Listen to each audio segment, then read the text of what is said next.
Have you heard about this garbage truck theory? If you have not heard about it, you want to stay until the end of the video.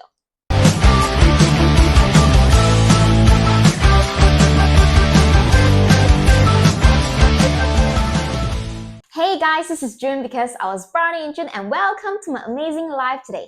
If you have not checked out our free course on how to use ChatGPT to power up your productivity in your life and in your business, you should check it out at junlo.net/ChatGPT, and it's absolutely for free. So let's come back to this topic. So I read about this book that is called The Law of Garbage Truck. You guys can check out this book. It is a very striking color in yellow for the book cover. That's why I picked up the book. And I got so intrigued with this book is because I really love the theory. The naming of the theory is called the garbage truck theory.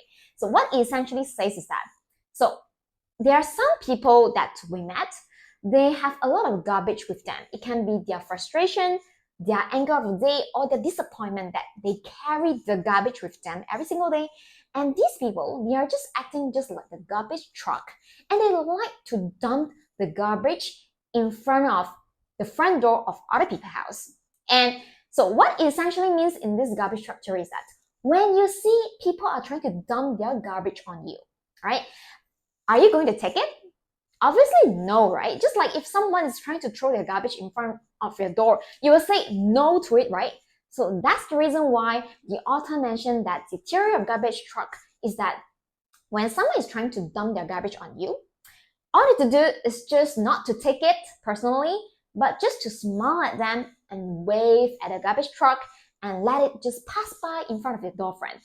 It's such a very simple kind of like analogy, but I feel like this has a very great impact on my dealings with others, because there will be times and days, because I'm working in a customer service line when I was starting out, because I always need to serve my clients, including in the current business that we are having.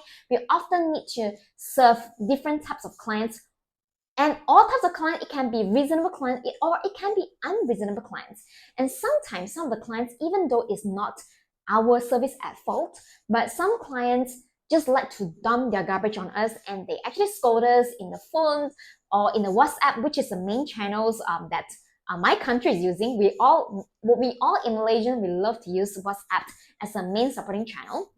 So when I was younger, I used to feel personally attacked, and my feelings will get hurt when people are trying to dump their frustrations or anger and scold me over the phone and try to dump their garbage on me.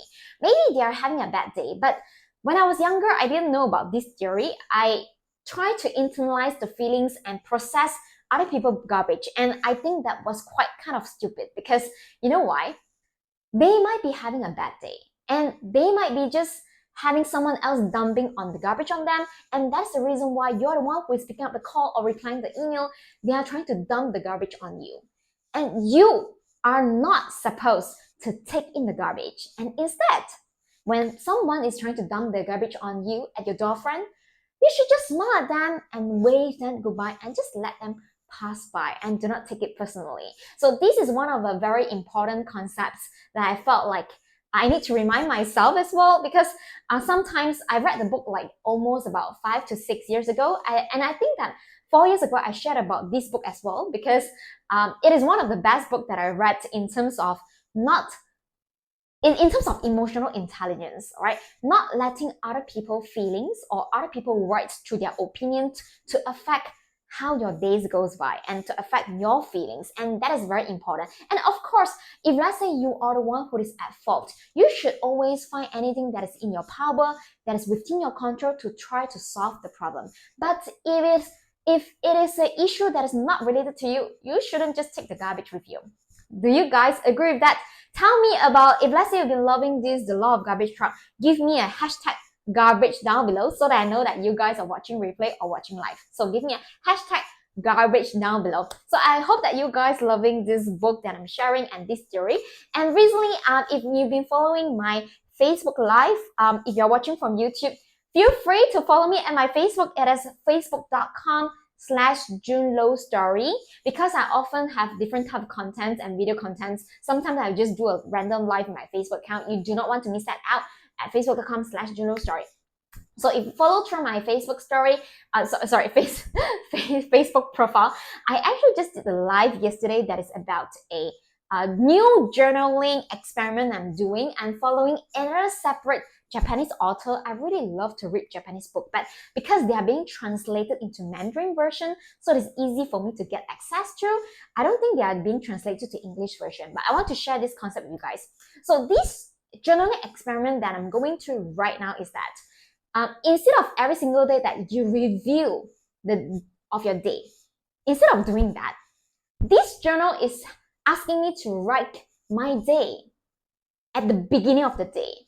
Just act as if like it has already happened. Just like, for example, I'll be writing something like, oh, I'm so excited today because I got surprises. Suddenly there is a sale going on, and I save some of the bucks. Or maybe there's a client who has not been contacted me for the past 1 year, and suddenly the client want to sign up for my course or sign up for the software I'm selling. So the journal experiment is asking you to write your day as if it has already happened. Not only because when you're writing down and when you're manifest, I feel like that is a different type of manifestation. So in the past, I've been reading The Secrets, the book, The Secrets, and I've been following the movie. The type of manifestation that they're teaching is manifest in mind. But right now, the journal is totally different. They are asking me to manifest it through the process of journaling and writing it down act as if it has already happened.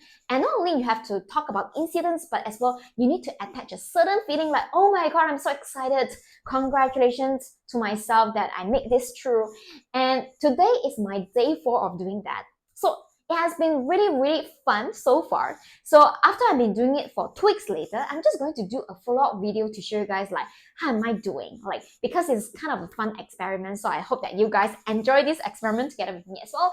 And not to forget that if you always want to create 7 videos always want to create your first ever reel, your first ever video, or your first video of your own course, you do not want to miss out our signature amazing video challenge, which is at www.amazingchallenge.us. It is the 20th time that we are doing this amazing video challenge where, if you're interested, just like you, we have a bunch of others who are just beginner, who have never done any single video before, who do not know what to say in the video. They'll be joining this challenge together with you guys, and you'll be added into a private Facebook group. So in this private Facebook group, every single day, I'm just going to do 7 live coaching daily. It will be a bite-sized training, about 15 minutes to 30 minutes. And every single day, I'm going to give you a video topic and I'm going to guide you on what to say in the video as well. So that you do not have to worry, even though you do not know what to say in the video, even though you might feel nervous, or even though you have no idea how is it going to go through. If you believe that one of your goals is to start create your first reel or first video, this is a challenge that you do not want to miss out. It's the 20th time that I've been doing it, and every single time we will improve this challenge a little by little bit. So if you guys want to check it out, do check it out at amazingchallenge.us, and we are starting on 17th of May of 2024. And also a part of having this, we are also having the pre-challenge training that you can go through right now before our official challenge, which is on 17th of May. So I can't wait to see you guys in the amazing video challenge. And if guys you would love to follow me through, you can follow me at my YouTube channel at www.amazinglife.co, and I look forward to see you guys in the next video then. Take care. Bye.